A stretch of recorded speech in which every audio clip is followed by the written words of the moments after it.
कहानी सुनोगी? एक काली बिल्ली की कहानी। तो सुनो, एक काली बिल्ली थी, बिल्कुल तुम्हारी जैसी गोल मटोल। बेचारी अकेली एक पेड़ पर अटक गई थी। फिर भैया ने पता है क्या किया? भैया ने उसे नीचे उतारा। भैया चाहता था कि वो उसके साथ खेले, लेकिन वो बिल्ली, वो तो डरपोक थी।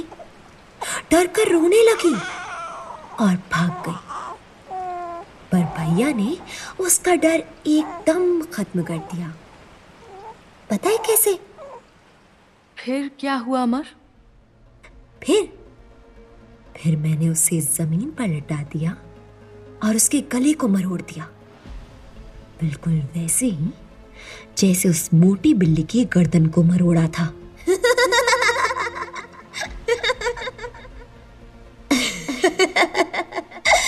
जैसे वो बिल्ली छटपटा रही थी, बिल्कुल वैसे ही परी भी पैर हवा में चला रही थी, दोनों एक जैसे। अमर, एक बिल्ली में और अपनी 8 महीने की बहन में तुम्हें कोई अंतर नहीं लगा? नहीं, दोनों मोटी मोटी थी, दोनों डर रही थी और गर्दन मरोड़ते ही दोनों छटपटा रही थी। और उसके बाद में क्या?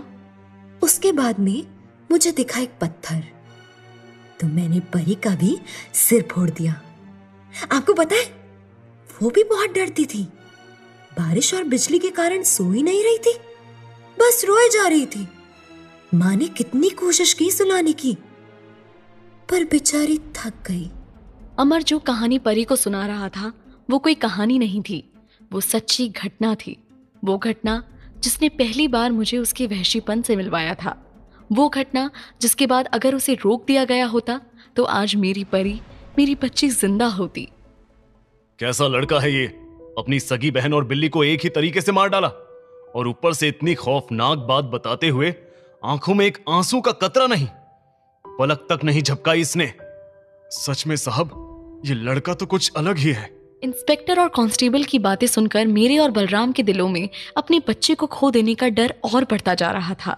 सच में क्या लड़का था हमारा। 8 महीने की दूध मुही बच्चे की मरने की कहानी सुनकर वहां मौजूद हर शख्स की आंखें नम थी, लेकिन अमर की ना सिर्फ आंखें सूखी थी, शायद उसका दिल भी पत्थर हो चुका था। परी को तो छोटे से पत्थर से ही खून बहने लगा था। इसके लिए तो मुझे सिल्क की भी जरूरत नहीं पड़ी थी। इतनी मुलायम खाल थी उसकी, एक नुकीले पत्थर से ही ढेर सारा लाल लाल खून बह गया। मैंने एक एक करके उसके पूरे चेहरे से खून निकाल दिया था। गर्दन मरोड़ने के बाद भी उसकी आंखें बंद नहीं हुई थी, इसीलिए आंखों में भी मैंने पत्थर मार दिया। जिस ठंडी आवाज और ठंडे चेहरे के साथ अमर ने अपनी ही सगी बहन का सिर पत्थर से कुचलने की बात बताई, हर किसी की रूह कांप गई। एक 8 महीने की बच्ची को उसी के सगे भाई ने सर कुचल कर मार डाला। वो भाई जिसको कलाई पर 1 महीने पहले ही हमने उससे राखी बंधवाई थी, वो भाई जिसे उसकी रक्षा करनी थी, वही उसका भक्षक बन गया। That's it for today. We'll take it from here tomorrow. Doctor madam उस कमरे से बाहर आ गई थी, लेकिन अंग्रेजी में उन्होंने क्या कहा हमें समझ नहीं आया। मेरे पति ने कांस्टेबल साहब से पूछा तो उन्होंने बताया, मैडम कह रही हैं कि अब आगे की पूछताछ कल करेंगी। इसका मतलब अभी हम अमर को ले जा सकते हैं? नहीं, अमरजीत को आज भी यहीं रखा जाएगा। इसे बच्चों के स्पेशल सेल में रखा जाएगा। तुम दोनों को घर जाना चाहिए, बच्चा यहाँ सुरक्षित रहेगा, उसकी चिंता मत करो। हमें लगा कांस्टेबल साहब ठीक ही कह रहे हैं। 2 दिन से हम घर नहीं गए थे, इसी पुलिस थाने में बैठे थे। घर पर मेरी सास भी अकेली थी।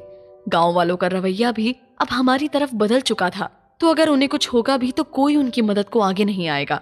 हमें लगा हम घर जाकर एक बार माँ जी को देख आएंगे और अमर के लिए कुछ खाने के लिए भी ले आएंगे। हम थाने से निकलकर घर की तरफ गए। शाम का वक्त था, हर कोई अपने खेतों से निकलकर घर की तरफ जा रहा था। हमारे कानों में उनकी फुसफुसाहटें जा रही थी, लेकिन उस वक्त हमें उनकी इस फुसफुसाहट से कोई फर्क नहीं पड़ रहा था। हम जानते थे अमर के गिरफ्तार होने के बाद ही गांव वालों ने उसे गुनहगार मान लिया था। न सिर्फ अमर बल्कि हमारा पूरा परिवार अब घृणा का पात्र बन चुका था। जैसे ही हमने घर में कदम रखा, मेरी सांस ने तानों की बरसात कर दी। कैसा कपूत जना है री तूने, सारे गांव में थू थू करवा के रख दी। मेरी पोती मर गई और तुम लोगों ने मुझे अंधेरे में रखा। अरे पहले पता चल गया होता, इसने मार ही डाला बच्ची को, तो उसी दिन खुद इसे पुलिस के हवाले कराती मैं। मेरा तो सारा वंश ही नष्ट हो गया रे। मैं चुपचाप अपनी सास की सारी बातें सुन रही थी। मेरे पति ने उन्हें समझाने की कोशिश की, लेकिन वो तो अब अपना आपा खो चुकी थी। उनके शब्द मेरे दिल में तीर की तरह लग रहे थे। क्या मेरे दिल में ये बात नहीं आई कि मैं अपनी बेटी के कातिल को सजा दिलाऊं? लेकिन कैसे अपनी एक आंख के फूट जाने से मैं दूसरी आंख भी निकाल देती? कैसे लेती मैं ये फैसला? अगर मौका मिलता तो मैं अपने दोनों बच्चों को बचा लेती, लेकिन मैं तो वो अभागन माँ हूँ जिसकी झोली से उसके दोनों बच्चे निकल गए। पारुल चलो। अगली सुबह हम फिर पुलिस स्टेशन पहुंच गए। मैं अपने अमर के लिए उसकी मनपसंद पूरी और आलू बनाकर ले गई थी, लेकिन उसे देने से पहले वो पूरी सब्जी हर कांस्टेबल ने चखी। अपने बच्चे को खाना खिलाने के लिए भी इतने लोगों की तीखी नजरों से होकर गुजरना पड़ रहा है।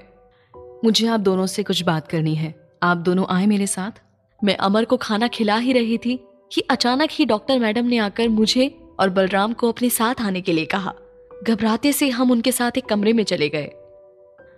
आपके बेटे की सारी बातें आप दोनों ने भी सुनी होंगी। मैं आपको डराना नहीं चाहती, लेकिन आपका बेटा किसी गंभीर मानसिक समस्या से गुजर रहा है, वरना इतने छोटे बच्चे को इतनी बेरहमी से किसी का खून कर देना कोई आम बात नहीं है। मैं बस आप लोगों से ये जानना चाहती हूँ कि आप दोनों में से किसी ने या आपके घर में किसी ने उसे ऐसा करने पर मजबूर तो नहीं किया है? नहीं डॉक्टर मैडम, हम ऐसे लोग नहीं हैं। सीधे सादे से लोग हैं, और भला हम क्यों 3 मासूम बच्चों की मौत का पाप अपने सिर लेंगे? हमने तो हमारी खुद की बच्ची तक को खो दिया है, और अब हमें ही। देखिए, आप गलत मत समझिए। अमर की दिमागी हालत को अच्छे से समझने के लिए मेरा ये जानना जरूरी है। मेरा मतलब है कि कोई और उसे ये कहने पर मजबूर नहीं कर रहा है। अक्सर बच्चे माँ बाप के दिल में अपनी जगह मजबूत करने के लिए ऐसे काम करने के लिए मान जाते हैं। डॉक्टर मैडम, आप भी एक माँ है, आप समझती होंगी। एक माँ तो अपने बच्चे के 100 खून भी अपने सिर ले ले, फिर मैं भला अपने 8 साल के बेटे पर ऐसे घिनौने इल्जाम क्यों लाने दूंगी? ठीक है, अब आप लोग जाइए, मैं अमर से फिर से पूछताछ करूंगी। डॉक्टर मैडम की बातें सुनकर मुझे एक ग्लानि सी महसूस हुई। सीधे साधे शायद हमने उनसे ये सब करने के लिए ना उकसाया हो, लेकिन उसके हर गुनाह में हमारा हाथ जरूर है। हम ही शायद उसे समय से रोक नहीं पाए। तो अमर, आज तो माँ ने अपने हाथ से खाना खिलाया, अच्छा लगा? हाँ। अच्छा, कल हमारी बात आधी रह गई थी। अच्छा, मुझे ये बताओ, वो काली बिल्ली वाली कहानी तुमने बनाई थी अपनी बहन को सुनाने के लिए? नहीं, मैंने मारी थी काली बिल्ली, बहुत मजा आया था। काली काली बिल्ली, लाल लाल खून। उस बिल्ली के बाद भी तुमने कभी किसी को मारा था क्या अमर? किसी दूसरे बच्चे को या किसी और लड़की को? मारा? नहीं, मैंने तो बस सबका डर खत्म किया था। पर तुम क्यों ये डर खत्म कर रहे हो सबके? तुम तो चाहते हो ना कि सब तुमसे डरें।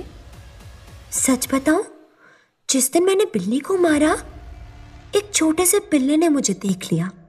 फिर जब भी मैं बाहर निकलता, वो पिल्ला मुझे देखकर इधर उधर डरकर भागने लगता। फिर तुमने क्या किया? एक दिन वो पिल्ला मेरी पकड़ में आ गया। मैं खेत पे गया हुआ था, बिट्टू के साथ खेल रहा था। अचानक ही वो पिल्ला बिट्टू के साथ खेलने लगा, लेकिन मुझसे वो डरकर भाग रहा था। मुझसे देखा ही नहीं जाता कि कोई मुझसे दूर जाने लगे। मुझे बहुत गुस्सा आता है जब कोई डरकर दूर भागता है। मैं राजा हूं ना, मेरे पास तो आना चाहिए। फिर मैंने उस पिल्ले के डर को भी हमेशा हमेशा के लिए खत्म कर दिया।